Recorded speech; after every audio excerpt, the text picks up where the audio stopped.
The point is, the people of Zimbabwe, despite their political backgrounds, they also need to be heard. They have raised their concerns that the content must improve. You remember those days when we had the gringos would rush the Mukadotas. And this is where we need to say, if we increase the collection of licenses, this must be reflected in terms of content. This is my contribution, Madam Speaker, ma'am, that without improving on the content, when we have jingles from one political party consuming the airspace and the airtime, then how do you then account for the other 2 million? So, Madam Speaker, ma'am, on that note, there was there's a suggestion from well-meaning Zimbabweans who are saying this bill is giving a provision which is narrowly focused in terms of collection of licenses. They are focusing on those vehicle licenses. When they say when you are paying your vehicle license, then you pay radio licenses. But they must come up with a comprehensive approach, because they will come today to Parliament. And you all know that when you are making an amendment, you have to go through public hearings. They will come back again and say, we want now to collect TV licenses through maybe the payment of electricity. What is limiting the government to come up with a comprehensive approach in terms of collecting licenses? The idea, it may sound that we proponents of punishing the people, but the ultimate result is that when the tax base is broadened, then definitely the people are going to pay less. Let's say if we have, say, 3 million owners of TV sets in Zimbabwe, we can ask them to pay $1 even per month.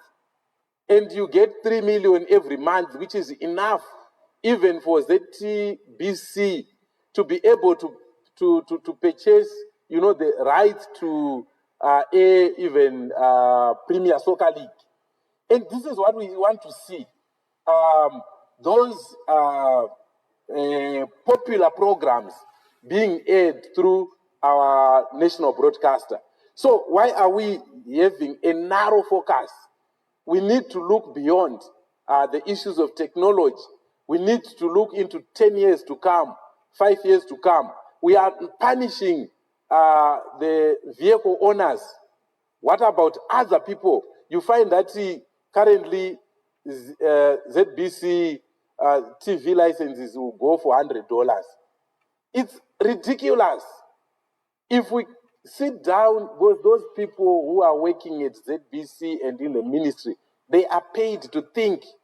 They must go back and bring an amendment that is comprehensive, that will make sure that the people of Zimbabwe will not pay more than $5, because everyone will be paying. But we need to have a social contract. As I said, that we need to agree that we are paying for something that we are going to be happy with. We cannot pay, then at the end of the day, if you ask Madam Speaker, ma'am, very few people watch ZTV. Very few people here. There was a time when we asked each other, how much is it to pay for a radio license? You find that there was only one person who was aware. I'm talking of honorable members. From both sides, only one honorable member was aware that the cost of a radio license is $30. Everyone else was not aware. So it's a sad story, Madam Speaker, ma'am, which needs to be addressed. Then the aspect of foreign ownership. Yes, some raise concerns that borders on national interest. But I think the essence was to give room for Zimbabweans who are in the diaspora. Zimbabweans who are in the diaspora, they need to participate in the national economy and national development of this country. So there must be a provision or provisions in our national laws that will enable them to participate. And also even including the participation through voting and being voted for. So this is the essence of having that provision, because if you check on the statistics presented by the Honorable Finance Minister, you will see that we can agree that we are being sustained by remittances coming from the diaspora.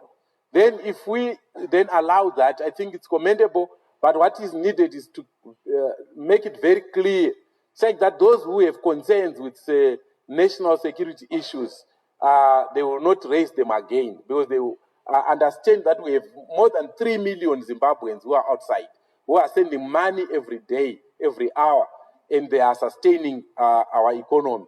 So, Madam Speaker, ma'am, this is very important, and we may need to support the bill, but we would want the minister to rethink, and the ministry to rethink some of the provisions, which we may see again the minister asking again the parliament to go through public hearings, which is very expensive, and we need to do something that's a law that can last maybe for 20 or so years.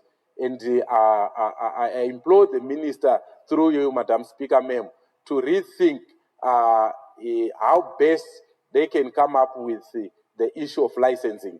And the most important thing, the people of Zimbabwe said, if this mandatory licensing is going to come, it must be accompanied by reduction of fees, because it will be assured that we are going to have everyone paying. So why should we keep the charges higher, the fees higher, when we can also make, the collection that will sustain ZBC even by paying $5. So this is what is needed. This is what the people of Zimbabwe, including the people from the beautiful constituents of Warren Park, are saying. They are saying the fees must actually go down, since we are saying we are now going for mandatory. I so submit, Madam Speaker, ma'am. Thank you, Honorable Mausong. I now call upon the Honorable Minister to adjourn the debate.